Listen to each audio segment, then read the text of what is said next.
તો રસ વીણી લેજો પાનબાઈ, હવે આવ્યો બરાબર વખત. આ તૈયારી છે જીવનની. હવે તૈયારી ક્યારે થાય કે જ્યારે આપણી શરીરની સ્થિતિ નિષ્ક્રિય હોય, મન નિષ્ક્રિય હોય અને અંતકરણ વિચાર શૂન્ય હોય ત્યારે.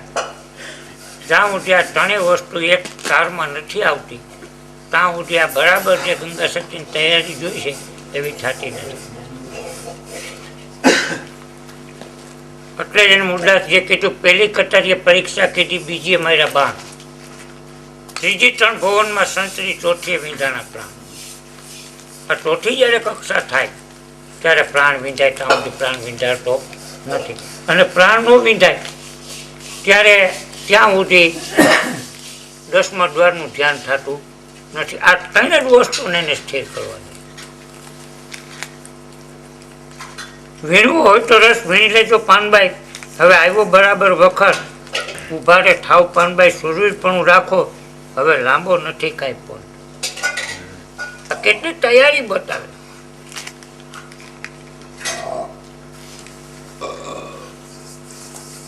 કારણ કે જેટલી વસ્તુ સ્થિર થઈ એની પ્રતીતિ, કે દાખલા તરીકે તમારું મન સ્થિર થયું તો એની શું પ્રતીતિ. એટલે સંતને હામી દેખાતી કે શરીરની સ્થિરતા. વિચાર શૂન્ય થયા એટલે તમારી દ્રષ્ટિની આંખો એમ ખીજી ગયું એટલે સમજી લેવાનું કે વિચાર શૂન્ય થયું. હવે તો આ બે શૂન્ય થયા ને એટલે પ્રાણને શૂન્ય બનાવવા પણ નથી, પ્રાણ શૂન્ય જ હોય. આ બે થી ત્રીજાની ઉત્પત્તિ ને આબાદી ગતિ થાય છે.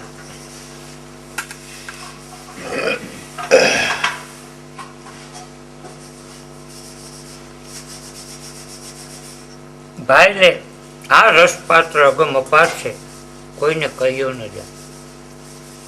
આ ત્રીજો પ્રશ્ન નહીં. કારણ કે માણસને નજીક લઈ આવવા માટે એને ઉત્સાહ આપવો પડે, ભાવે આપવો પડે, હિંમતે આપવી પડે. અને તેમાં છતાં ન આવે તેનો કાંસલો પકડી લેવો પડે, દારૂ ડફારો દેવો પડે, ગમે એ રીતે એને શાંત કરવો. માતા બાળકને પ્રેમ વિવેકથી કહેતી વેળા શાંત થઈ જાય, શાંત થઈ જાય, તોફાન કરીમાં તોફાન કરી, તું તોફાન કરમાં હું તને ફલાણું લઈ જાય, લાલચ આપે. તેમ છતાંય જો ઓલો શાંત ન રહીએ ને તો મારે ફરકો. મને ખબર હતી કે આજ તું હવારનો તોફાન કરતો હતો ને એટલે તું આજ મારે જ ખાવાનો હતો. જો ચાલ મારીને પણ એને શાંત કરતી. નડે હે જી ને માર ધાર ને આકાર. पारस का प्रताप से कंचन भाई तलवार, सतगुरु जो ऐसा मिले मीठा जे मार धार आकार.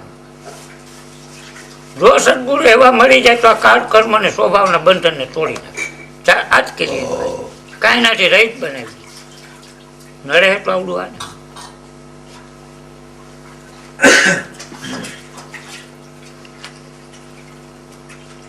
आ रस તમને બતાવું પાનબાઈ, મારી પૂર્ણ થઈ છે દયા. ઠીક, આ રસ હવે હું તમને બતાવી દઉં. હું ઢોરાઈ જતો ને, ઉલટી થઈ જતી હતી, નહોતો વાંચો. આવું નથી.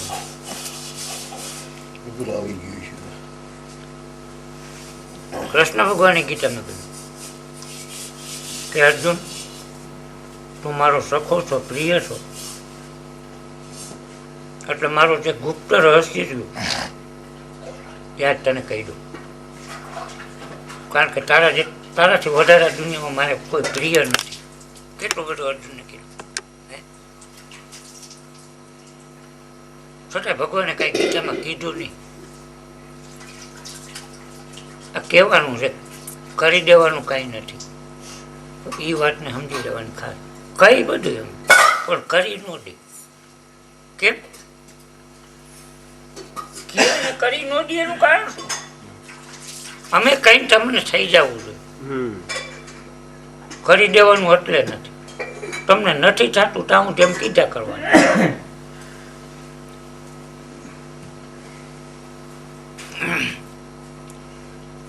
ભાઈ આ અજર રસ કોઈથી જરે નહીં પાનભાઈ, અધૂરિયાને આપે ઢોળાઈ જાય.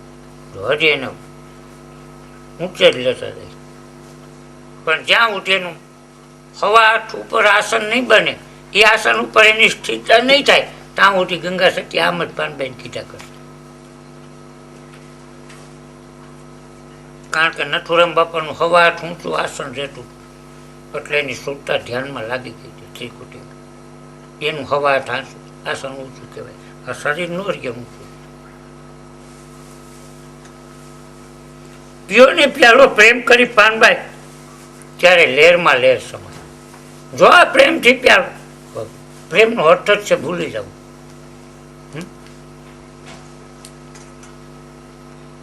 તમે તમને ભૂલી જાઓ, આમે તો ભૂલેલો જ બેઠો.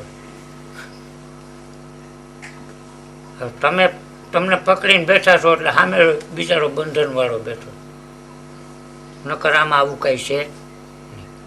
ખાલી તમે તમને ભૂલી જાઓ એટલે આ થઈ જાય.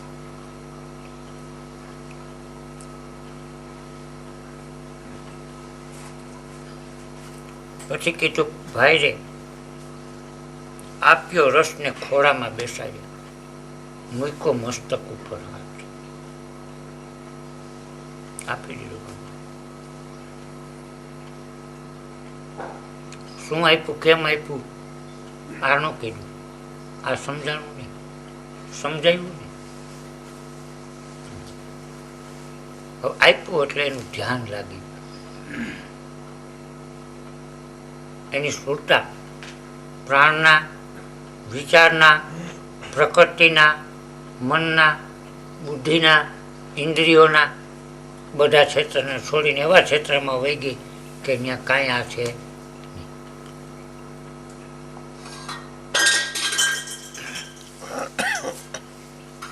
પાછું પણ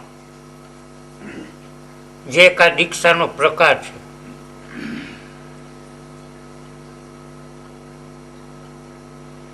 ગોપીચંદ ભરતશ્રીને માથે હાથ મૂક્યો તો ઘણા ગુરુ માથે હાથ મૂકે અને સ્પર્શ દીક્ષા આપે.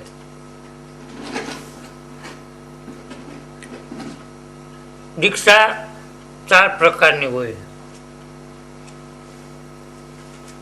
કે પહેલો પ્રકાર છે એનો મંત્ર દીક્ષા, કે મંત્ર આપે એટલે ઓને એ મંત્ર કાન દ્વારા અંદર પ્રવેશ થાય અને હૃદયમાં જાય ત્યાં એની ચેતનાની જાગૃતિ થઈ જાય. એનું નામ મંત્ર દીક્ષા કહેવાય. પણ તમે 10-20 વર્ષ એ બોલ્યા કરો અને તમારી અંદર ચેતનાની જાગૃતિ ન થાય તો એ મંત્ર દીક્ષા નથી. મંત્રનો અર્થ જ એવો કે તમારી અંદર પ્રવેશ કર્યા ભેરો ચેતના જાગૃતિ.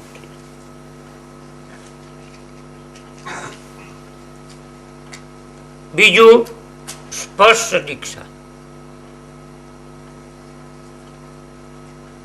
જેને યોગની ભાષામાં ઘણા સ્થાન બતાવ્યા શરીરની અંદર, ત્યાં સ્પર્શ કરે એટલે ચેતનાની જાગૃતિ થઈ જાય. ત્રીજી સંકલ્પ દીક્ષા, કે સંકલ્પ કરે ને ત્યાં એને ચેતનાની જાગૃતિ. બધે કરવી છે ચેતનાની જાગૃતિ, બીજું કાંઈ કરવાનું નથી. ગમે એ ઉપદેશ લઈએ, ગમે એ ગુરુનો ચેલો બને, ગમે એ ધર્મ સંપ્રદાયમાં જાય, પણ કરવી છે ચેતનની જાગૃતિ. ચેતન જ્યાં મોટી જાગૃત નહીં થાય, ચેતનની અનુભૂતિ નહીં થાય, ત્યાં સુધી આપણી ઉધર્વ ગતિ થતી નથી. ચોથું છે દ્રષ્ટિપાત, કે દ્રષ્ટિ દ્વારા દીક્ષા આપવામાં આવે. સતી તોરલે કીધું, દેશ દેશાવર મેં ફરી, ઘણા મારું જોયા સુજાન, જીન દેખે મેરા નેણા ઠરે, એસા મારું કા પેડા દુકાન. હાડું પીરે એવું ભજન બોલ્યા કે નજરોથી કરી દીધા ન્યાર. બધા સંતોએ નજરની વાત કરી, પણ એની નજર મારવા વાળાની નજર તો નિર્દોષ હોવી જોઈએ ને. હે, જો એની નજર નિર્દોષ ન હોય તો એ લાગે ક્યાંથી? ચેલો તો બધા વિકારોથી ભરેલો છે, અને ગુરુની નજર જો વિકાર રહિત હોય, ભાવ કભાવ રહિત હોય, તો એ નજરની અસર થાય ને. આ દરેક ઉપદેશની અંદર આ એક ખૂબી કે જો મંત્ર એની જે વિધિ દ્વારા મેં સિદ્ધ કરેલો ન હોય તો એ મંત્ર કઈ કરી શકે. જે સ્પર્શ દીક્ષા કે મને મારી સુરતા આ હથેળીમાં જ્યાં ઉધી લેવાની સત્તા ન હોય, મારું એકાગ્રતાનું જે કેન્દ્ર બિંદુ અહીંયા ન લઈ આવી શકતો ત્યાં મોટી હું સ્પર્શ દીક્ષા આપી શકું નહીં. સ્પર્શ દીક્ષાનો હેતુ તમારા શરીરને સ્પર્શ કરવાનો નથી, તમારા માથા ઉપર એક વેંચ છેટે રાખવાનો છે. એક વેંચ છેટે રાખે નહીં એટલે ત્યાંથી એની ચેતના પ્રવેશ.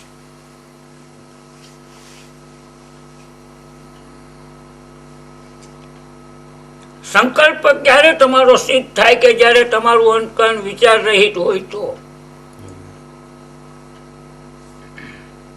વિચારમાં કોઈ પણ અસ્તિત્વ નું હોય, સંકલ્પમાં ઈ કેન્દ્રની અંદર એક પણ સંકલ્પ નો થયો હોય એનો સંકલ્પ સિદ્ધ.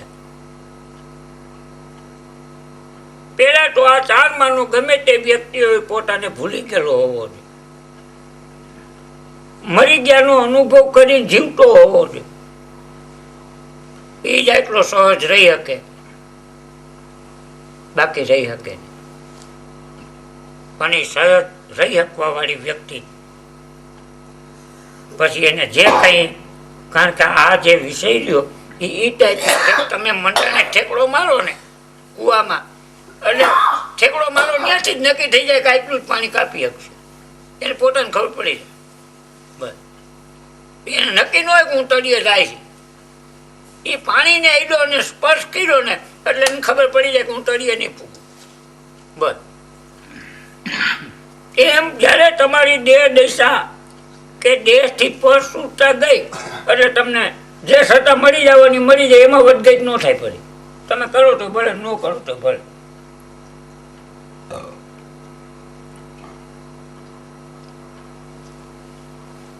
એટલે જે દીક્ષા રહી એનો બીજો પ્રકાર શું છે કે સતત અખંડ ધ્યાનમાં હોય અંદર. એક તો કાંઈ છે નહીં, ખાલી બીજા નંબરની અંદર પોતે પોતાના અસ્તિત્વની અંદર જ સ્થાપિત હોય. જે કાંઈ કરતો હોય, કારણ કે આપણે જે અવસ્થામાં જીવન જીવા ને આપણે પૂર્ણ એમાં જ રહીને જીવા છીએ. બાળક હતા તો બાળકની અવસ્થામાં જ પૂર્ણ હતા ને. આપણે કઈ જુવાની તરફ કે ગટપણ તરફ વ્યાજાત હતા. સંપૂર્ણ બાળકમય જ જીવન હતું. બાળકમય જીવનથી આપણું કાંઈ પણ જુદું હતું નહીં. આપણી ચડી, આપણી ભાષા, આપણા કપડાં, આપણું જીવન, આપણું શરીર, આપણી લેતી દેતી જે કાંઈ હતું એ સંપૂર્ણ બાળક જેવું હતું. જ્યારે જુવાન થયા એટલે જુવાન જેવું હતું, વૃદ્ધ થયા એટલે વૃદ્ધ જેવું હતું. બસ એમ જે આ અવસ્થાને પ્રાપ્ત કરેલું હોય એનું સંપૂર્ણ જીવન, એનું એક એક અંગ, એક એક પ્રકાર બધો એના જેવો જોઈએ, પૂર્ણ જોઈએ. એનાથી જાત જો મારી એક પણ ઠેકાણે અપૂર્ણતા હોય તો હું આ કરી શકું નહીં, અને ન કરી શકું એ જ દોડ કરે. એ હકીકતને કોઈ દી કહી શકતો નથી, અને જે કરી શકે એ હકીકત કોઈ દી છુપાવતો નથી. આ એનો નિયમ.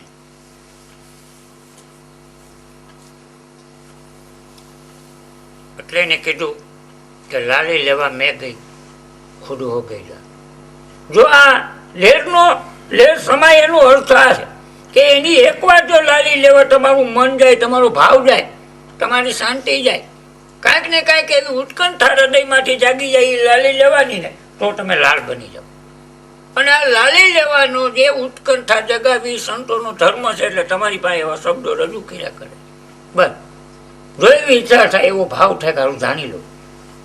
એટલે કેનું ઊભા થાવ, સુરવી થાવ, મીણી લઈ જો, જીલી લઈ જો. હે શું કરવા? તમારી ઉત્કંઠાને ધક્કો મારવા માટે, ગતિશીલ બનાવવા માટે. નકર તો ખબર જ છે કે એક વાર તમે તમને મૂકી દો પછી તમારે મૂકવા પડે નહીં, અને શું થાય એનું પરિણામ નહીં તમને ખબર હોય નહીં. કારણ કે એકવાર આપણે આગાસીમાંથી ઠેકડો મારી, હવે મહત્વનું ઉઠીને એની મૂકી દેવું એ. જો આપણને અગાઉ પરિણામની ખબર હોય તો આપણે મૂકી. ઓલા બાયુ કે કોઈ એક્સિડન્ટ કરે, દવા પી જાય, એને જો પરિણામની ખબર હોય તો પીએ. હરગી ગયા પછીની વેદના, પરિણામ આમાં કઈ જોવાનું નથી. મૂકી દેવું, મૂકી દીધા પછી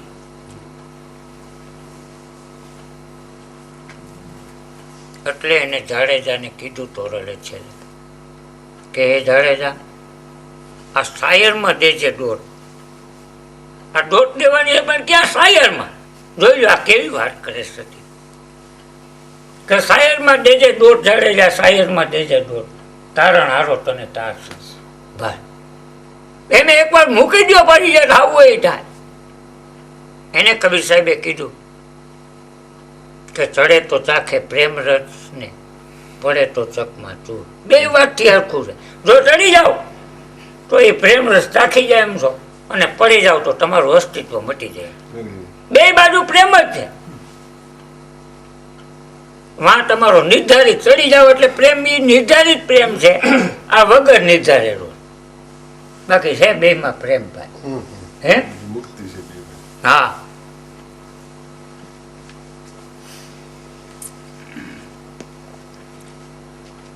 ગંગા સત્યમ બોલ્યા ત્યાં તો નિરખા ત્રિભુવન હાથ મૂક્યો ને ત્યાં જે આ કેન્દ્રમાં જે સુરતા હતી એ પરાને પાર વહી ગઈ, વિરાટમાં હમાઈ ગઈ. અને અર્જુનને એ જ બતાવ્યું કે ભગવાન આ તમારું વિરાટ સ્વરૂપ છે, હમકે લીધું, હું ભયભીત થઈ જાઉં. અને આપણા સંતોએ કીધું કે વિરાટ સ્વરૂપે વીણું એવું જોતા જમીન અસમાન એવું જોયું, જરા જરી રે પ્યાલો પીધો મેં પ્રેમ. કારણ કે વિરાટ અનંત, અનંત હોય તેમાં હું હોમ, મારું અસ્તિત્વ હોય. અનંત અને હું બે ન હોય તો એક જ. એ પ્રેમનો શાયર બન્યો. આજે રત્ન કણિકા નહીં, છાપા મારું કે સમુદ્ર ગહેરો છે, વિશાળ છે, પણ એનું તળિયું છે. સમુદ્ર ગહેરો છે, વિસ્તાર છે, પણ એમાં તળિયું છે. એટલે એમાં દાખલો કરવાનું નથી, તળિયું હોય એનો દાખલો ન કરાય. પણ આકાશમાં જાઓ એનું તળિયું નથી. ઓલા બે ગુણ તો એમાં છે, વિસ્તારે છે ને ગહેરો છે, પણ એનું તળિયું છે નહીં. તળિયું નથી, એમાં ડૂબકી મારો ભાઈ. આ તળિયું હોય એમાં ડૂબકી ન મરે, એનું તાગ મળી જાય.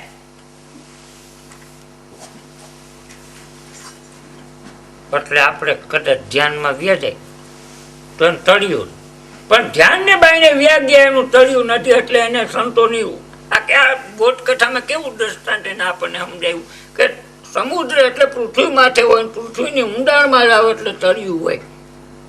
પણ આમ જો તમે વ્યા જાવ આકાશ બાજુ ને તો એની વિસ્તારે છે ને ગ્રહણ થાય છે ને એનું તળિયું છે નહીં. એટલે ત્રણેય નથી ને, એક નથી તો ત્રણેય. હવે એમાં તમે હમાઈ જાવ, બાકી આમાં તળિયું હોય એમાં હમાવ નહીં કોઈ દી, એમાં તમારો લઈ ન થાય.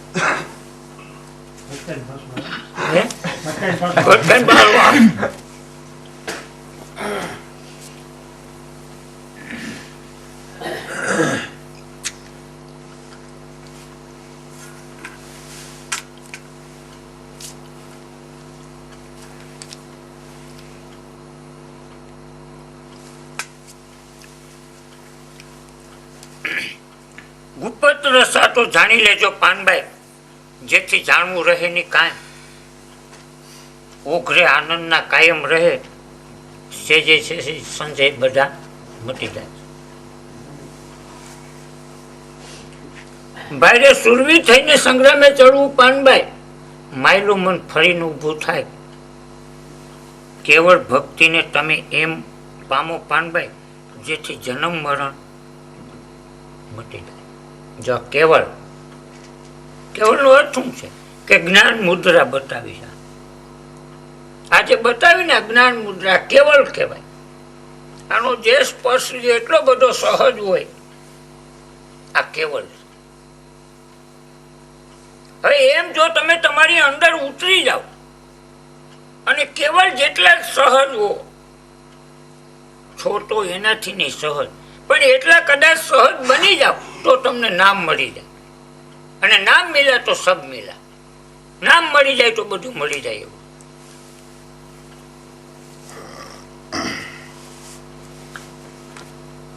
પ્રપંચના તોડી નાખો પડર પાનભાઈ, તો પંચરંગી પાન. હવે આપણે જોવું તોય વિવેકથી જોવું છે, બોલવું તોય વિવેકથી બોલવું છે, સાંભળવું તોય વિવેકથી સાંભળવું છે, અને સૂંઘવું તોય વિવેકથી સૂંઘવું છે, ખાવું તોય વિવેકથી ખાવું છે.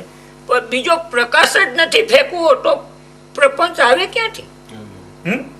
મને જો કાંઈ પણ પ્રિય અપ્રિય થાય તો પ્રપંચ, પણ બધું વિવેકપૂર્ણ જ આપણે કરવાનું. બસ જથારથ પદને જાણ્યા પછી પાનભાઈ ભાવ કભાવ મનમાં ન થાય. આ જેમ છે એમ સમજાય જાય નહીં, પણ ત્યાં આપણે વ્યા જાય ને આપણું અસ્તિત્વ મટી જાય. ગુણ સમુદ્રમાં સમાઈ જાય અને સમુદ્ર ગુણમાં કદાચ સમાઈ જાય. આ થોડુંક અઘરું છે.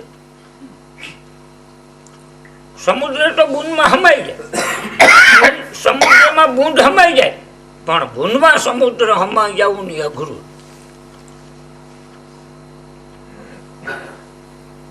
પણ છે એમ, ગુંદમાં સમુદ્ર સમાણો.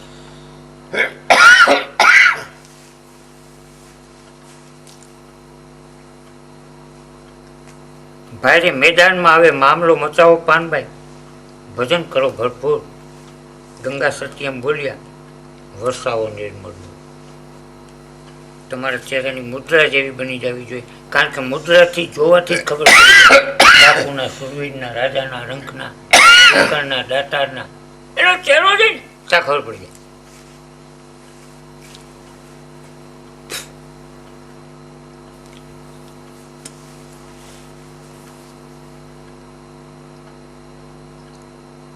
હવે ગંગા સતી એ વાતને પાછી રિપીટ કરે કે સદગુરુ શબ્દના થાવ અધિકારી.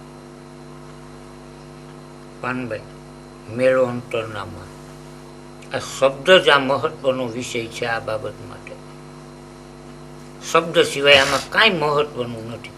જો શબ્દ સમજાઈ જાય તો આ ઘટના ઘટી જાય એવી છે. ક્રિયાથી ઘટે એમ નથી, ગ્રહણ ત્યાગથી ઘટે એમ નથી. એટલે સંતોએ કીધું કે એક શબ્દ ગુરુદેવ કા તાકા અનંત વિચાર. એક શબ્દના અનંત પ્રકારે વિચાર કરી લેવાનો. બીજા નંબરમાં કીધું કે આ શબ્દ કટારી કોઈ સુરા ન ઝીલે, નહીં કાયરનું કામ. આ સુરવીર, સુરવીરનો અર્થ છે કે જે તમારી પાસે મન, વિચાર, શરીર, પ્રાણ, ઇન્દ્રિયો કાંઈ પણની પ્રતીતિ ન હોય એટલે તમે સુરવીર. પ્રતીતિ હોય તો સુરવીર નહીં. બીજાએ કીધું શબ્દના માયરા મરી ગયા, શબ્દ છોડ્યા રાજ. એ શબ્દ જેને વિવેક્યાના સુજરા સર્વે આવી આ શબ્દની કળા. એટલે એને કીધું શબ્દ હાર, શબ્દ પાર, શબ્દ કાહે સકલ સંસાર. આ શબ્દ હારે છે, શબ્દ પારે છે, અને આ શબ્દનો સકલ સંસાર. શબ્દ સિવાય કાંઈ છે તો એ શબ્દના ભેદને સમજી લો કે જ્યારે આપણું હૃદય કોમળ અને પવિત્ર હોય ત્યારે શબ્દની અંદર જ્ઞાન અને પ્રકાશ બેહી રહેલું છે. પણ આપણને એનું જ્ઞાન થાય છે પણ પ્રકાશ થતો નથી, કારણ કે આપણા હૃદય એટલું શાંત બન્યું નથી. જ્યારે હૃદય શાંત બની જાય અંતકરણ એટલે બે થઈ જાય. બે થઈ જાય એટલે આ ઘટના. માન મેલીને આવો મેદાનમાં, સમજો સદગુરુની શાન. બસ તમારી સામે અવારનવાર અંદર ઉતરી જાય છે, એમ ખોટે ખોટી ટ્રાય કરવા માંડો એટલે ઉતરી જાઓ. ખોટે ખોટી ટ્રાય કરો ને આમ બે જવાને એટલે ઉતરી જવાય. એક બે વાર ખોટે ઉતરી પણ કંઈક તો આપણું હાથું પડી જાય ને. ભાઈ અંતર ભાંગ્યા વિના ઉભરો ન આવે પાનભાઈ. જ્યાં ભેદ નહોતો ત્યાં વળી પાડો પાનભાઈ ભેદ ને ગંગા સતી શું કરે બિચારા લાચારી છે. જ્યાં ઉઠી જે ઘટના ઘટી જવી જોઈએ ન ઘટે એટલે શું કરવું કયો? હે એમ તો ન કહેવાય ભાગી જવું કરી. આવું તો કહેવાતું નથી. તો બીજો દેખાઈ જાય. અને ક્યાં ઉઠી છેલ્લા ડંકા ઉઠી લડી લે. કૃષ્ણ ભગવાનને બધું કરી અને અર્જુનને છેલ્લે કીધું અર્જુન હવે તું એ બધું મૂકી દે, હવે સીટ તું મારે ચરણે બી ઈ કે પણ ઈ તો હું પેલા જ આવ્યો હતો. બોલે કેટલો કારણ કે ખબર જ હતી કે આવડો તર્કવાદી છે. એમ જ્ઞાની બહુ તર્કવાદી હોય, કારણ કે એને એટલા બધા યોગ બતાવ્યા, એક પછી એક બતાવ્યા જ કરે. હવે એમાં નક્કી હું કરું? નક્કી જ કાંઈ ન કરાય. તો કે ભાઈ એ તો હું પહેલા આવ્યો કે પણ એમાં તારી ભૂલ હતી. તું આવ્યો ત્યારે તે કીધું તો હું ચરણે આવ્યો છું પણ હું યુદ્ધ નહીં કરું. જો આ મોટો પ્રશ્ન હતો ને. હવે ચરણે જઈને એમ કે હું આ યુદ્ધ ન કરું તો કેમ હાલે? આ ઘણે ટેકાને જોઈજો ગુરુને ચરણે જાય એટલે એમનો અંગૂઠો મોઢામાં લેવો પડે. એ કે નો લે તો હાલે? હે કારણ લેવો પડે તો જ એને બ્રહ્મ સાક્ષાત્કાર થાય, નકર નો થાય.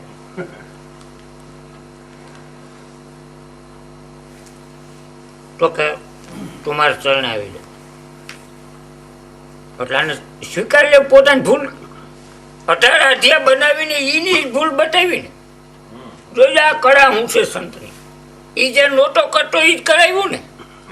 હે આ નામ સંત. જેને તમે માયા જળ અજ્ઞાન કરીને રાયડું પાડો ને એને જીવડો તમારી મોઢે કવડાવવાનો કે આવડું આ જ ચેતન. સમજાઈ ગયું? આ જેને તમે જળ કહો ને એ જ ચેતન, આ અજ્ઞાન કહો ને એ જ જ્ઞાન, માયા કહો ને એ જ બ્રહ્મ. આ બીજો નોખો ક્યાં લેવા જાવ છે જી? સુંદરલાલજીએ કીધું કે નાઈ કહતે સોઈ તેરો રૂપ હે એસો અનુપ હે. જે વસ્તુને હું નથી કરતો તો ને ઈવડું ઈ જ છે. એટલે એને કીધું કે અર્જુન હવે હું તને કહું એમ તું કહે. ચરણે આવ્યો ને તો કા હવે હું તને કહું એમ કરવું જોઈએ તો તારે. હા તો ચરણે આવ્યો કે તો કે કયો? એટલે એને કીધું કે તું આ ધનુષ્ય લઈને મારો મેં, કારણ કે હવે હું તને કહું છું એટલે તને કાંઈ પાપ નહીં. બે મને બે તનનો બે. કૃષ્ણને ખબર હતી કે આમાં આવું કઈ છે નહીં. સત્યની દીકરો લડે ની માથાનો કાપી નાખે બીજું શું કરે? એ તો એ કરે ને, યુદ્ધમાં સંગ્રામમાં જ જાય નહીં.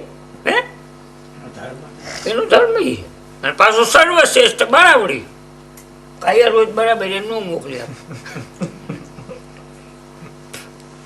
લઈને મેંડું માથા કાપ વિજય. પણ જ્યાંથી રચના થઈ ત્યારથી જ એને ખાતે વિજય લખાયેલો તો એ કૃષ્ણ જાણતો. જ્યારથી જે રચનાનો પારિગ્રાફ થયો ત્યારથી જ જાણતો હતો કે આ વિજય અર્જુનનો જ થાય, બીજાનો થાય નહીં. કારણ કે સર્વશ્રેષ્ઠ છે, ધર્મ છે, ત્યાગ છે, બલિદાન છે, સમર્પણ છે અને માથા જાતા સંતનો સંગ છે. પછી ત્યાં અસત્ય ગરી જાય કોઈ દી. ભલે 5 વર્ષ મોડું પરિણામ મળે પણ અસત્ય તો એની નિષ્ફળતા તો આવે જ નહીં. અને નિષ્ફળતા આવે તો આ કોઈ કરે? હે આ ક્યાં બધા સંતો આપણે કઈ હગા હતા? નિષ્ફળતા નો આવે ભલે 2-5 વર્ષ મોડું. અને મોડાનું કારણ જ એ છે કે સમર્પણ કે સત્સંગ કે ત્યાગ કે ભક્તિ તમે કરવા નીકળ્યા છો પણ જોઈ એવી થવી જોઈએ એવી થતી નથી. તો એ આફું સમજાઈ જાય સત્સંગમાં 5 દી વહેલા મોડું કે નહીં આમ જ કરવી જોઈએ.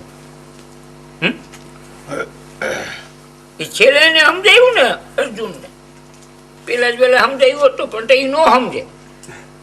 માણસને જેટલો તપાવવો જોઈએ ને એટલો જ તપાવવો પડે, જેટલો ટાઢો પાડવો જોઈએ ને એટલો જ ટાઢો પાડવો પડે. જ્યાં સુધી એની પ્રતિક્રિયા પૂરી ન થાય ત્યાં સુધી સંપૂર્ણ સમર્પણ થતું નથી.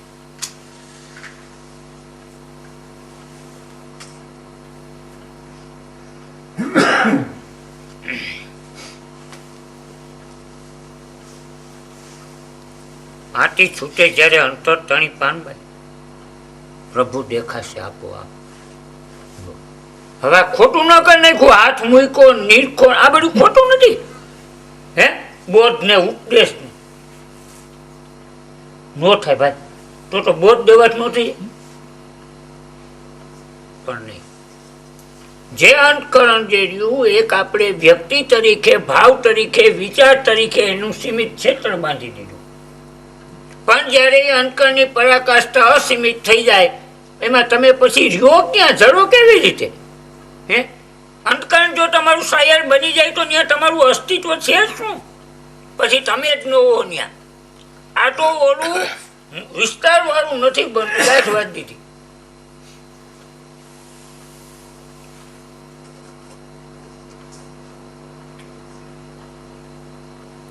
ભાઈ સત્સંગ રસ એ તો અગમ અપાર છે, એ તો પીએ કોઈ પીવન હાર. તન મનની શુદ્ધિ જયારે ભૂલશો પાનભાઈ ત્યારે અરસ પરસ મળશે એક તાર.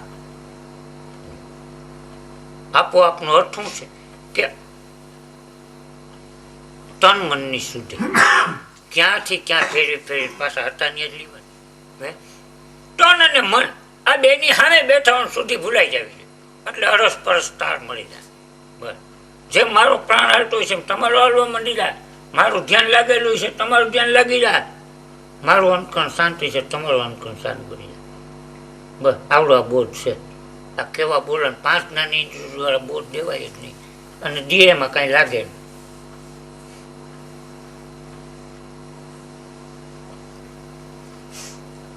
ભારે ધડ ઉપર શીશ જેને નવ મળે પાનભાઈ, આવો ખેલ છે ખાંડા કેરી ધામ. તો એ 5 જ્ઞાની ઇન્દ્રિયોના વિશે જ કટકી રહે ને, માથું કાપી લીધું તો ગયું હું એમાં 5 જ્ઞાની ઇન્દ્રિયોના વિશે. શેતાન તો કઈ દુઃખી નથી થતું આપણને, દુઃખી કોણ કરે? 5 જ્ઞાની એવું માથું કાપી લીધું તે વહી ગઈ. એમ તમે તમારું શીશ ઉતારો પાનભાઈ તો રમાડું તમને 52 બાર. 5 જ્ઞાની ઇન્દ્રિયોના વિષયના રહસ્યને જાણી લ્યો એટલે તમને આની અંદર કોઈ રોકવા વાળું છે નહીં. ભાઈ રે હું અને મારું એ તો મનનું કારણ પાનભાઈ.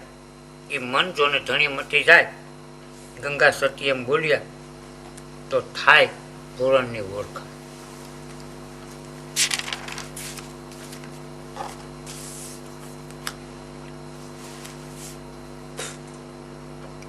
વચન વિવેકી જે નર નારી પાનભાઈ એને બ્રહ્માદિક લાગે પાય, એને નિયમથી રજ માત્ર ચલિત થતો નથી. જઠારટ વચનની સાંજ જેને જાણી પાનભાઈ એને કરવું હોય તેમ થાય. આ જઠારટ વચનની સાંજ બસ હું નથી, જે છે એ છે. નરસિંહ મહેતાએ કીધું કે અખિલ બ્રહ્માંડમાં તું એક શ્રી હરિ. પોતાનું અસ્તિત્વ આવ્યું કે કલાપી બાપુએ કીધું જ્યાં જ્યાં નજર મારી ઠરે ત્યાં યાદી બને. પોતાનું અસ્તિત્વ નથી આવતું. હવે પોતાનું અસ્તિત્વ ન હોય તો એને વ્યક્તિ હોય, વ્યક્તિના વિચાર હોય, એનું કાર્ય હોય, એનું જીવન હોય, એનું કાંઈ નહીં. હવે હોય બધું એનું હોય. હવે એનું હોય તો એને ક્યાં લેણા દેણા ભાઈ?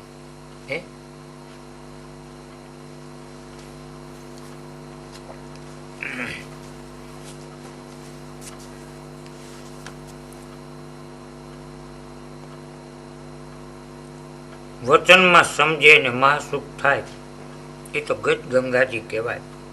1 મહિના થઈને આરાધ કરે તો નકળંગ પ્રસન્ન થાય. જો આ પ્રશ્ન મારો હું આજે ઘણા વર્ષોથી હલ કરવાની કોશિશ કરું છું પણ થતો નથી. આપણને બધાને ભગવાનની દયા ધ્યાન લઈ ગયું.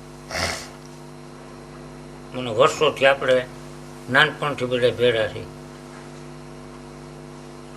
એક રૂમની અંદર ધ્યાન કરવા બેઠા હોય પણ એક મન ન થાય. નકર ધ્યાને બધાને લાગે છે. એક જ રૂમમાં બેઠા છીએ, વર્ષોથી આ ઓળખી છે, પણ મારા ને તમારા મનના જે મતભેદ હોય ને એને આપણે રહિત થઈ શકતા નથી. આ કેવો વિષય છે! નકર તો આનો નિયમ છે કે એક મના થઈને અલગ હારા છે તો એને નકળમ પસંદ બધાને એનો પસંદ થઈ જાય, કોઈ બાકી ન રહે. અને વારી વખતે એકને થાય તો બસ ને હે, પણ આ જે થવું ને એ બહુ ઘટી છે.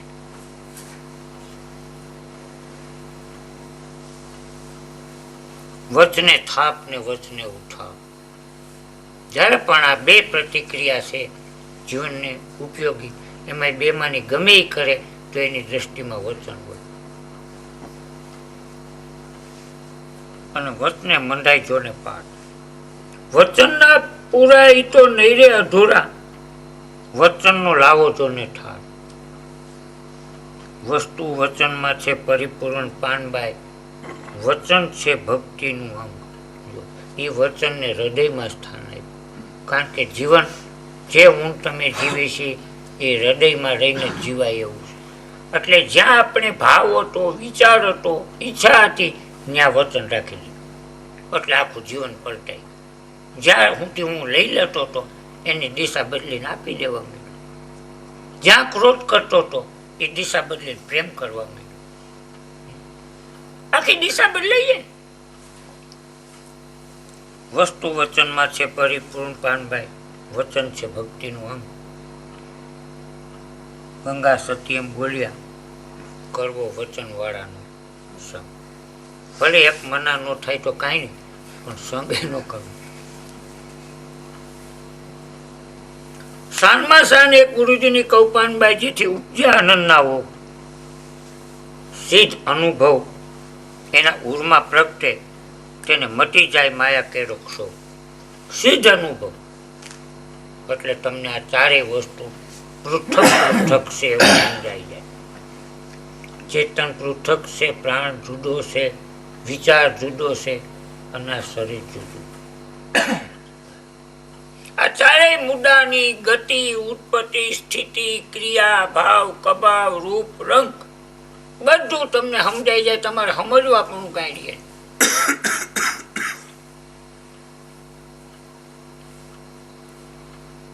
તેને મટી જાય માયા કે રક્ષો. ભાઈ 14 લોક થી વચન છે ન્યારું પાનભાઈ. આ 14 લોક એનાથી બન્યા છે, પણ એનાથી ન્યારું.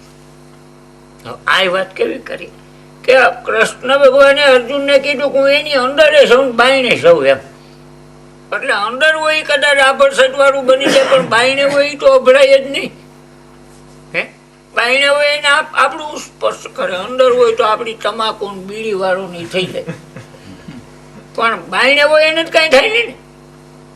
એટલે આ વસ્તુ એવી છે કે જે આ 14 લોક કે 14 બ્રહ્માંડ એને બનાવવાની એ જ વચન છે.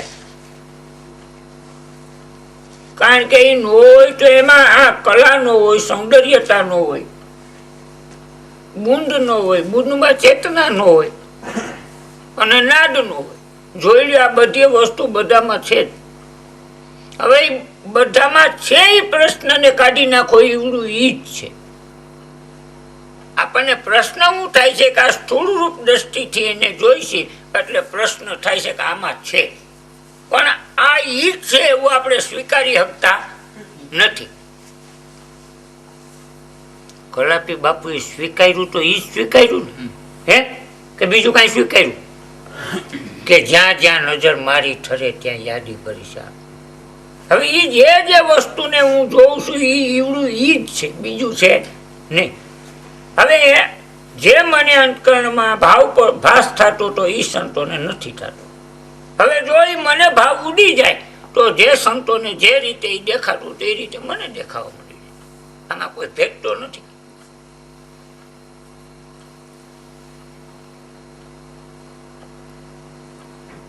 જઠારત બોલ વચનનો જોતા પાનભાઈ, મટી જાય મનની તાણાવાણ. આ બધાનું મિશ્રણ થઈને અર્થતંત્ર હાલી રહ્યું છે, પણ કોઈ કરે છે એ માથે લેતા નથી. હાલો હવે આપણે તમને નિરંતર બાજુ લઈએ. આ બધું થઈ રહ્યું છે પણ કોઈ માથે લે. સૂર્યથી જેટલા કાર્યો થાય સૂર્ય માથે લે, આરોપ કરે. ચંદ્રથી, તારાઓથી, આકાશથી, પવનથી, પાણીથી, ટોટલી. અરે એ બધી વાત તો વિસ્તાર વાળી છે. આપણા માતા પિતા એ કહી દે એવું અહમ કર્યું કે સાલા મેં તને બનાવ્યું નહીં. એ જો બધા કરે, કોઈ માથે ભાર લેતા નથી. આપણે જીવી છીએ તો આપણે જો આ શરીર દ્વારા, મન દ્વારા, પ્રાણ દ્વારા, ઇન્દ્રિયો બધું કરી ઈવડે ભાર લે. કોઈ બોજ ઉપાડવા તૈયાર નથી, કારણ કે આમ નામ થયા કરે. હવે થયા કરે છે ને ભારે ખડકું કેવું હું કરવા જોઈએ? થવા દો. હે, જો તમે એને ભારે ખડકું કહેવો એટલે તમે એનો ભાર લઈ લીધો. હવે એ ભાર આમાં જેની માથે મૂકશો તો એ વિચાર કરો કે આજે એને લીધું એને ભાર ગયો. એટલે ભાગવતમાં એક કથા આવે કે જળભરતજી એક ઝાડના થડ નીચે બેઠા હતા. પછી રાહુગણ રાજાની અસવારી નીકળી. પાલખીમાં એને બેહાડે, 4 જણા ઉપાડીને જાય છે. અને રાહુગણ રાજા બ્રહ્મનો ઉપદેશ લેવા હતા. જળભરતજી એક થડની ન્યા ડાળીની નીચે થડ પામ આડા પડખે પડ્યા હતા. ઓલા પાલખી ઉપાડવા વાળાને વિચાર આવ્યો કે સાલો આ તગડા જેવો હે, આપણે કંઈક વિહા મોદી એવો હાલવાને ભેરો લઈ લે. એટલે એનું બાળું દાઈને ઊભો કર્યો ને એને ખંભે ઓલું લાકડું દઈ દીધું. હવે આ તો અવધૂત કક્ષાનો માણસ એટલે જેમ ઠીક લાગે એમ હાલે. ટેકડો મારે ને આમ કરે ને તેમ કરે. એટલે ઓલા રાહુગણ રાજા ખીજાને કરો, તગડા જેવો કેમ તને ભાર લાગે? હરખો હાલતો નથી? તને ખબર નથી આ રાજાની અસવારી છે? અને પાછો હું બ્રહ્મનો ઉપદેશ લેવા જાઉં છું. જ્યાં સરળ બની જવું જોઈએ ત્યાં અહમ કરે.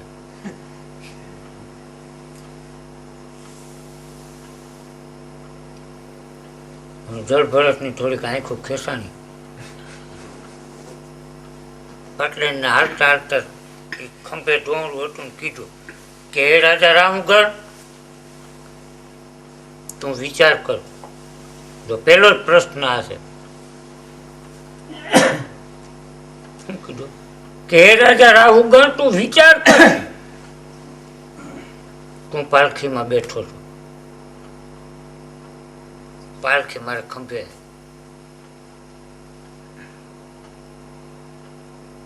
મારો ખંભો મારી કેરે, કેર મારી ગોઠણે, ગોઠણ મારા પગે, પગ મારો પૃથ્વી માથે અને પૃથ્વી શેષનાગના ફણા માથે.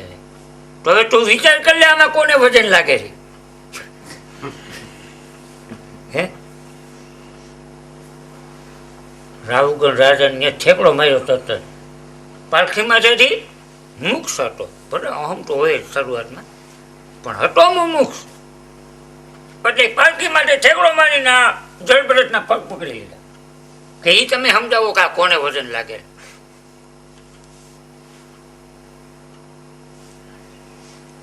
એને કોને હું સમજાવ્યું છે, પણ હું તમને કહી દઉં કે આમાં કોઈને વજન લાગતો નથી. ભાઈ નકામો દાવો ગુરુ ચેલા માતા પિતા ભગવાનને હું બધા કરી. બાકી કોઈને વજન જ લાગતો નથી દાવો કરવાનું એટલું. હે, બરાબર છે.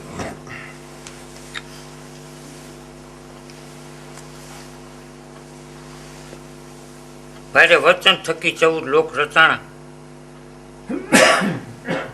વચન થકી ચંદાને સોલ, વચન થકી માયાને મેઘની પાનબાઈ, વચન થકી વર્ષે સાચાનું. આ એક વચનના કબજામાંથી 15 વસ્તુ બની.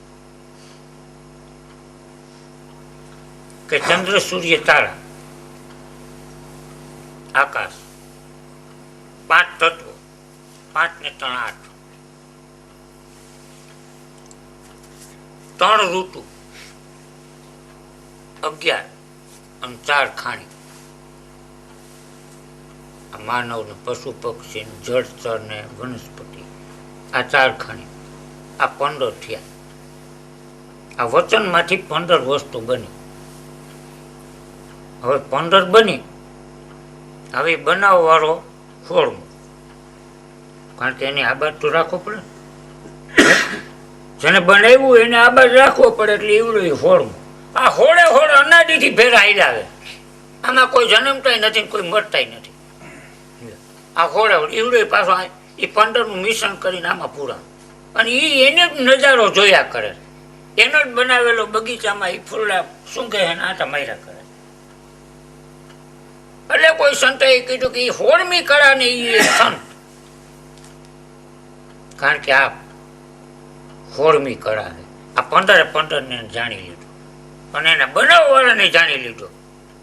આ 17મો એ સંત. 16 કળા તો આવી જાય એમને, પણ આ હોળે હોળ ને જેને જાણી લીધી એવડો એ 17મો એ સંત. અને એ ભગવાનની બનાવેલી આ પ્રકૃતિ માયામાંથી એવડો એ છોડાવે કે 17મો. સમજ્યા? કારણ કે ઘણા નથી કહેતા કે મેં હોળે હોળ હરાવ્યા, આ 17મો આ નો હરાવ્યું હોય. હોળે હોળ હરાવ્યું હોય, પણ આ 17મો નો હરાવ્યું હોય.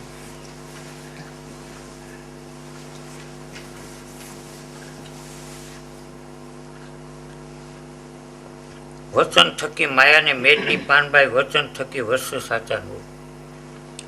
વચન જાણ્યું એને સર્વે જાણ્યું પાનભાઈ, એને કરવું પડે નહીં બીજું કાંઈ. ગંગા સતી એમ બોલ્યા, તેને નડે નહીં, માયા કરી છે.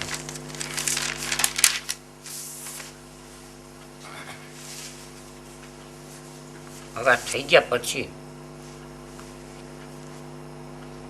ગંગા સતીએ કીધું ધ્યાન અને ધારણા કાયમ રાખ. ધ્યાન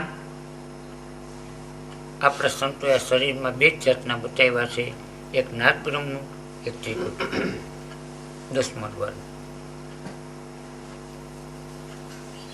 અને કાયમ રાખો. હવે ધ્યાન પ્રત્યક્ષ છે. બેમાંથી ગમે ત્યાંનું ધ્યાન કરશો, બેની પ્રતીતિ ધ્યાન થતાની સાથે મળશે, એનું નામ ધ્યાન. પ્રતીતિ ન મળે એનું નામ ધ્યાન નહીં. હવે જે ધ્યાન તમે કર્યું થયું, હવે ત્યાં શું નથી છેનો પ્રશ્ન તો કોઈ છે નહીં ભાઈ, પણ નથીનો પ્રશ્ન જરૂર છે. છેનો પ્રશ્ન તો છે જ નહીં, ઉડાડી દેવાનો. પણ નથીનો પ્રશ્ન છે કે ત્યાં શું નથી. એ તમારી આ માનસિક જે જાગૃતિનું જીવન જીવ્યું એમાં એની સતત પ્રતીતિ રહેવી જોઈએ. જે પ્રતીતિ રહે એનું નામ ધારણા. કાયમ કરવો અભ્યાસ. ભાડી ગયા પછી તત્પર ન થવું, વિશેષ રાખવો ઉલ્લાસ. સતત આ કર્યા કરવાનું છે. ભાઈ ગુરુના વચનમાં સાંગોપાંગ ઉતરવું, કાયમ કરવું ભજન. ગુરુએ કીધું ભાઈ જે છે તે તું જ છે, બીજું કઈ છે નહીં. એને કહી દીધું, અંદર કરી ગયો એટલે ગુરુ મટી ગયા. અને કાં ચેલો મટી જાય, બે તો કોઈની રીએ જ નહીં. રીએ તો હજી બરાબર ઠેરાનું નથી ને કાં ગુરુને કહેતા આવ્યું નથી, નકર બે નો રીએ. આળસ કરીને સૂઈને રહેવું, ભલે કબજે કર્યું પોતાનું. આ થઈ ગયું હોય તો આ કર્યા કરવાનું છે, બીજું કાંઈ નહીં. નકર બીજો પટો તરત જ આપણને ઝરી જાય, અને એનો કોઈ શેડો નથી. આ જગત આખું ગોતી ગોતીને અનાદિથી થાકી ગયું, એનો શેડો નહોતો, એનો શેડો ગોતી લીધો, તો હવે ઓલા બીજા શેડામાં બીજા પટે જવાય.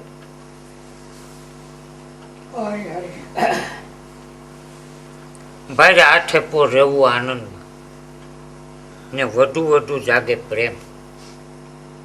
હંમેશા અભ્યાસ મૂકવો નહીં ને છોડી દેવું નહીં. ને ભાઈ નિત્ય પવન ઉલટાવો.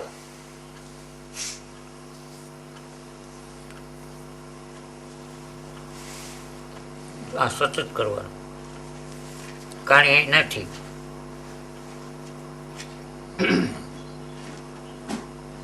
જે તમારો પ્રકાર્યો જે સંપૂર્ણ આખા વિસ્તારમાં શરીરમાં જે જાગૃતિ ફેલાયેલી છે એ એક કેન્દ્રમાં આવી જાય.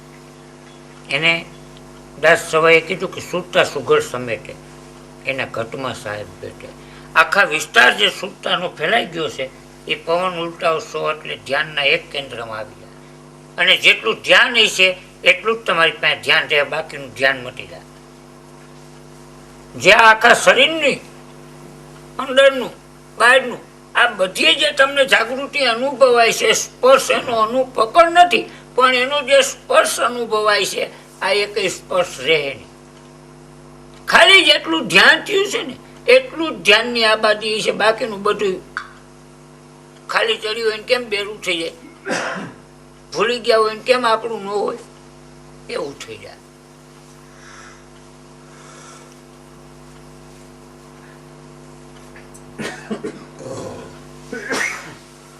નિત્ય પવન ઉલટાવવો ને રમવું સદા હરિની સમ. કારણ કે જીવ અને ઈશ્વર બે આમ જ છે. એટલે ઉલટાવશો એટલે તમે ઉપરના દેશમાં રહો, ત્યાં હરિ છે એટલે ત્યાં તમારો સંગ્રહ. ગંગા સત્યમ બોલ્યા પછી ચડે નહીં બીજો રંગ. હવે જો આ રીતે ઉલટાવ્યા કરો તો નાભી જીવનું સ્થાન છે. અને એ કેન્દ્રમાં જ્યાં સુધી તમે હો ત્યાં સુધી ચંદ્ર સૂર્યની નાડી, 5 જ્ઞાનેન્દ્રિયોના વિષય અને મન, વિચાર અને બુદ્ધિ કોઈ દિવસ નષ્ટ થતા નથી. પણ જો પ્રાણ ઉલટાવવાની સાથે આપણું ધ્યાન લાગી જાય અને ધ્યાન લાગીને આપણે ત્યાં બેસી જાય એટલે એ ક્ષેત્રમાં આવું કઈ છે નહીં. ત્યાં 10 ઇન્દ્રિયોના વિષય નથી, મન, બુદ્ધિ, ચિત્ત, અંતકરણ નથી, પ્રાણ નથી અને 5 તત્વોનું શરીર નથી. હવે નથી ન્યાય આપણને લાગુ પડે, ન્યાય આપણને કાંઈ પ્રકાશિત થાય નહીં. એટલે એ જીવ અને શિવની થઈ એકતા પાનભાઈ. જ્યારે ધ્યાન લાગી ગયું, જે સુરતા છે એ જ્યાં સુધી નાભીથી નીચેના કેન્દ્રમાં પડી છે ત્યાં સુધી વ્રતિ કહેવામાં આવે છે. અને વ્રતિ એ જ જીવ છે. હવે જ્યારે વ્રતિ ઉલટે એટલે એને સુરતા કહેવામાં આવે છે. ધ્યાન લાગે એટલે એ સુરતા ત્યાં ઠેરાઈ ગઈ. બસ એટલે એને જીવન ભગતે કીધું નવે દરવાજા નવી રમત. આ નવે દરવાજામાં એ સુરતા ફરતી હતી એટલે નોખા નોખા રંગ હતા. પણ 10મે દ્વારે ગઈ એટલે આખો એને રંગ બીજો દેખાણ. આ નવે દ્વારે નામ, રૂપ અને ગુણ ઉત્પત્તિ સ્થિતિને લઈ આની પ્રતિક્રિયા છે. 10મે દ્વારે આની પ્રતિક્રિયા છે નહીં.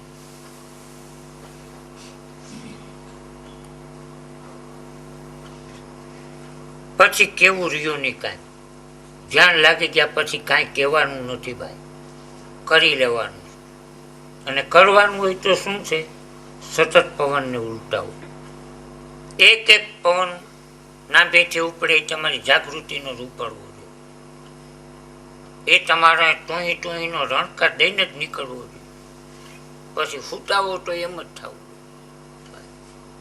એટલે સુરતા સુઘડ સમેટાઈ જાય, એક કેન્દ્રમાં આવી જાય. અને એક એક ઇન્દ્રિયના વિષયમાંથી મુકાતી જાય. કારણ કે ઇન્દ્રિયના વિષયની અંદર એક ઇન્દ્રિયમાં 2 કાર્ય છે. એટલે ન્યાય એનો સંચાલક છે. સંચાલકને સંતોની ભાષામાં દેવતા કહેવાય. એ બધા દેવતા ઉઠી અને તમારા ધ્યાનમાં ભળી જાય. પછી મનનો દેવ ચંદ્રમાં છે ને તો ઈવડો એમાં ભળી જાય. પ્રાણનો દેવ સૂર્ય છે તો ઈવડો એમાં ભળી જાય તમારા ધ્યાન. હવે તમારા ધ્યાનમાં જ બધા ભળી ગયા એટલે ધ્યાન કેવું થઈ ગયું. પછી કે દ્વાદશ પીધો જેને પ્રેમથી તે તો સમાઈ રહ્યો શૂન્યમાં. આ બધા પ્રકારોનું ધ્યાન એક કેન્દ્ર ઉપર આવી ગયું એને દ્વાદશ કહેવાય. એક જ 10 માંથી એક 10 બની ગયું. હવે એ એક જ ઠેકાણે જે આપણું અસ્તિત્વ સ્થાપિત થઈ જવાથી શરીરમાં અમૃત એટલું બધું આવવા માંડી જાય અને ચેતનના જે અનંત પ્રકારના કિરણોમાં આપણો પકડ હતો એ એક જ ધારો સીધો પકડ થઈ જાય કે હવે એને કરી જ લેવાની વાત હોય.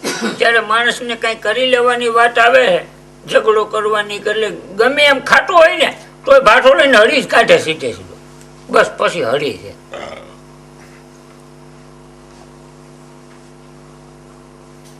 ભાઈ હરી હવે ભરપૂર ભાડ્યા વર્તો કાયમ ત્રિગુણથી પાર રમો સદા એના સંગમાં અને સૂતા લગાડો 52. હવે એના સંગમાં રહ્યો ને એટલે 3 ગુણનું અસ્તિત્વ જ નથી. સત્વગુણ, રજોગુણ, તમોગુણ. અગર તો સ્થૂળ સૂક્ષ્મ કારણ, અગર તો કાર કર્મ સ્વભાવ. આનું ત્રિપુટી જેમાં છે નહીં. અગર તો મન બુદ્ધિ ચિત્ત આ એક એમાં એની ત્રિપુટી જ નીચે રહી ગઈ. હવે અહીંયા તમને કાંઈ કરી શકે નહીં.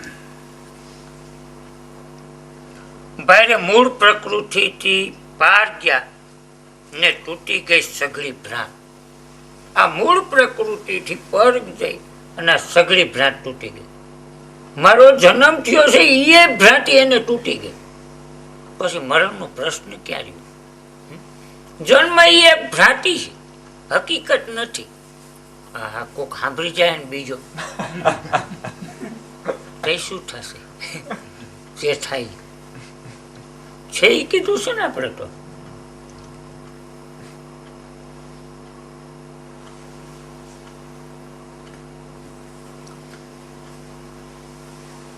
તમારું સ્વરૂપ તમે જોઈ લીધું જ્યાં વસે છે સદા સ્વાય. ભાઈ સદા આનંદ હરિના સ્વરૂપમાં જ્યાં મટી ગઈ મનની તાણાવા. એક મહાત્માએ કીધું કે આગે નૂર તેરી પીછે નૂર, નૂર મેં હે ભરપૂર. બસ નૂર હી નૂર, પાણી હી પાણી. હે હવે ઈ જ છે ને આમાં હોય ક્યાંથી? હું ન હોય.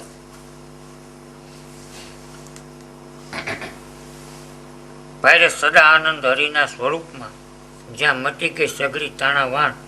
ગંગા સત્યમ બોલ્યા તમે પદ પાયમાં નિર્વાણ.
ગતિ હોય તો પણ એવો હાલ.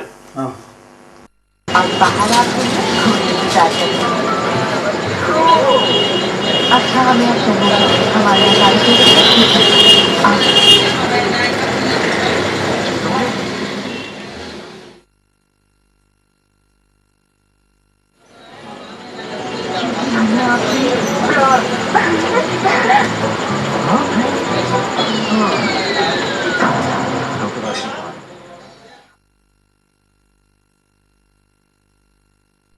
એટલે આપણને આ સમજાય. અને મોટામાં મોટું આ કારણ શરીર છે કે યા બેયને રોકી દે. હવે જ્યારે એને કારણ નષ્ટ થઈ જાય એટલે સીધે સીધો એ ચોથા શરીરમાં મહાકારણમાં આવે. મહાકારણ. મહાકારણની અંદર વિજ્ઞાનમય કોષ છે. વિજ્ઞાન એટલે આ શરીરની રચના શું છે, ક્યાં જવાથી શું થાય છે અને ક્યાં જવાથી શું નથી થતું, આ આપણને સમજાય, અનુભવાઈ જાય. અને અનુભવાઈ જાય એટલે લાખા ડોહીને કીધું કે હે લાખા, એ ઘરની અંદર તમને જ્ઞાન અને વિજ્ઞાન જોતી જાય કે પહેલા તો આ ઘરનું જ્ઞાન થઈ જાય કે કઈ વસ્તુ ક્યાં સુધી એનો વિસ્તાર છે, ક્યાં સુધી એનું આવરણ છે, ક્યાં સુધી તમને નડે, આ બધું સમજાય.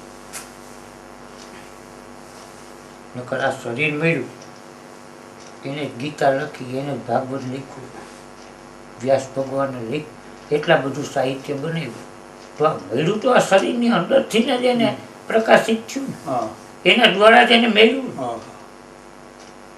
એમ જેટલા સુરવીર થયા એને આ શરીરને ઓઠે જ થયા. જો આ શરીરમાંથી જ એને એક એવું સમજાઈ ગયું એની રીતે, એને એનું એક કેચઅપ મળી ગયું, એનું ધ્યાન મળી ગયું, એટલે એ સમજી ગયા, એટલે એ પીછેહટ કરી નહીં. કારણ કે આમાં એક પણ વસ્તુ એવી નથી કે જે અનંત હારે નથી સંકળાયેલી. ભલે આપણે આપણી જાતને બહુ નાની માનતા હોય, પણ આની અંદર એનું ટોટલી અસ્તિત્વ.